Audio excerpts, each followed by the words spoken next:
Nah, kenapa saya tertarik dan terjun ke dunia pariwisata? Karena menurut saya wisata itu apa ya? Satu, saya hobi jalan-jalan. Nah, dari hobi jalan-jalan inilah saya ingin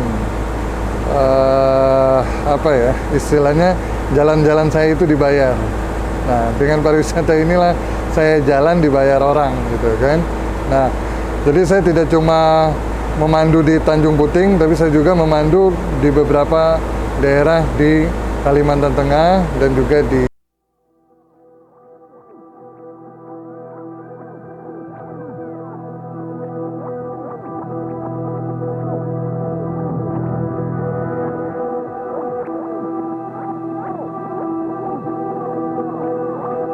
Ketua Himpunan Pramuwisata Indonesia Provinsi Kalimantan Tengah periode tahun 2021 sampai tahun 2026. Nah, kenapa saya tertarik dan terjun ke dunia pariwisata? Karena menurut saya wisata itu apa ya? Satu, saya hobi jalan-jalan. Nah, dari hobi jalan-jalan inilah saya ingin apa ya? Istilahnya jalan-jalan saya itu dibayar. Nah, dengan pariwisata inilah saya jalan dibayar orang gitu kan.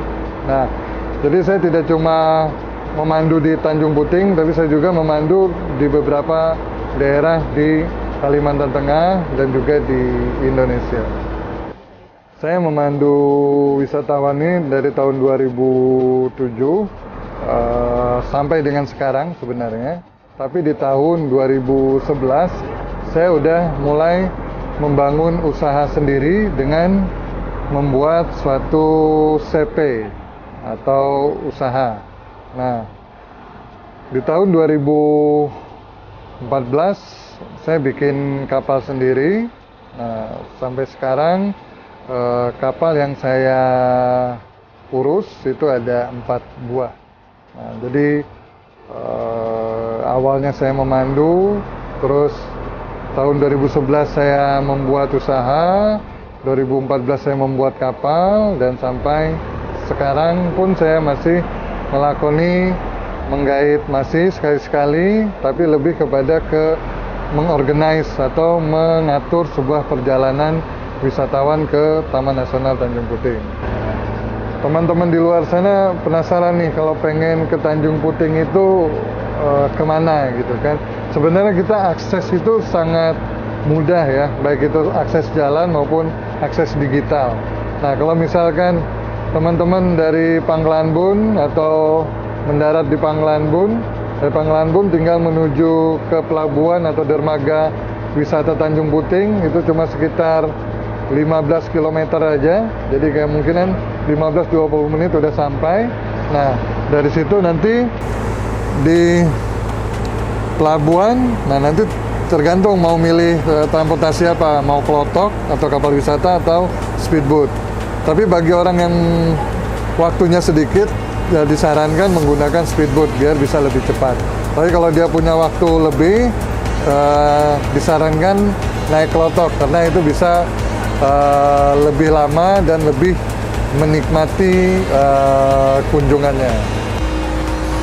Untuk harga tur ke Taman Nasional Tanjung Puting, kalau di tur yang 1 hari, biasanya kita teman-teman ada yang istilahnya open trip atau sharing tour, itu mulai harga di angka 300.000 per orang. Nah, 300.000 itu mereka udah dapat guide, makan siang, tiket, dan macam-macam lah ya untuk 1 hari. Itu untuk kalau wisatawan lokal. Tapi kalau misalkan untuk wisatawan asing sendiri, biasa rata-rata mereka ngambil trip itu 3 hari, yang mana untuk 2 orang itu biasanya harga mulai di angka 10 juta. Untuk 2 orang untuk tur 3 hari 2 malam. Nah, tapi kalau untuk wisatawan lokal, ya mungkin sekitar di angka 8-9 juta untuk tur 3 hari 2 malam. Nah, tapi kita ingatkan kepada teman-teman yang pengen membeli tur, pilihlah tur yang resmi ya, dalam artian dia jelas gitu kan, dia berbadan hukum, jelas orangnya dan segala macam. Jangan sampai nanti terbujuk harga murah terus kita ngambil, takutnya terjadi di tempat-tempat lain, pas sampai di tempat orangnya nggak ada gitu kan. Nah, itu. Jadi saran kita pilihlah tur atau agentur lokal yang memang sudah terpercaya, itu aja. Perahu atau kapal wisata dulunya itu kita sebutnya klotok ya, mungkin karena dari apa ya, suara mesinnya. Dulu itu kan mesin tuh banyak kan jenisnya 1 atau 2 silinder, jadi bunyinya tuh ya seperti tok tok tok tok tok gitu. Nah, makanya orang nyebutnya klotok.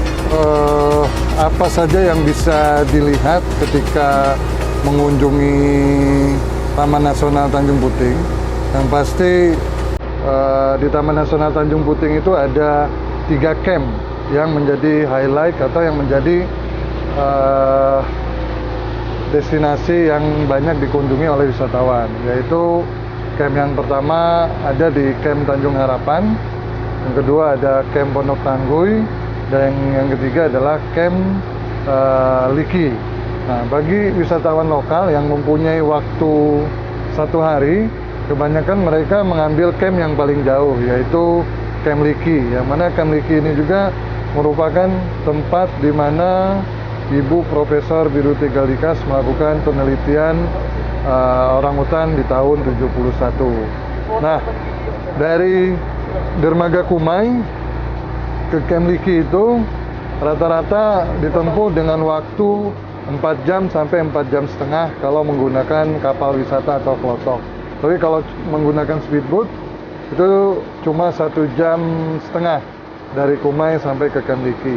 Nah, setiba di Camp Liki, di Camp Liki ini kita bisa melihat pusat informasi yang mana di situ berisikan tentang informasi tentang Taman Nasional Tanjung Puting dan juga orangutan. Yang mana di situ nanti ada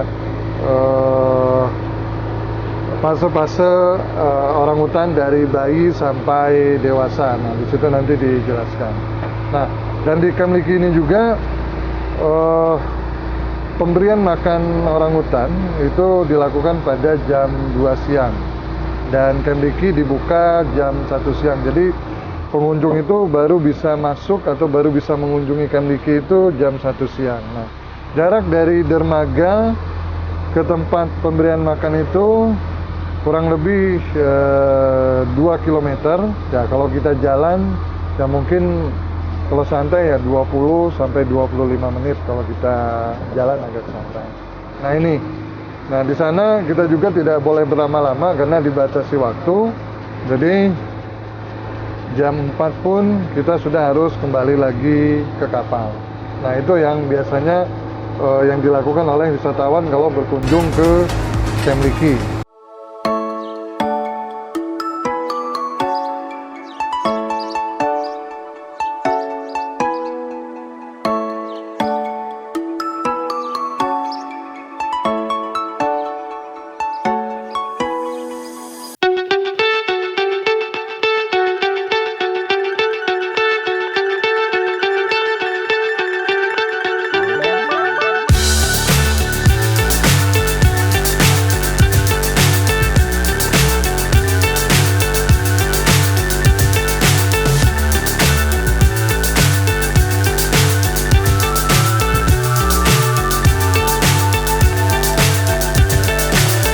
So high, I'm hypnotized.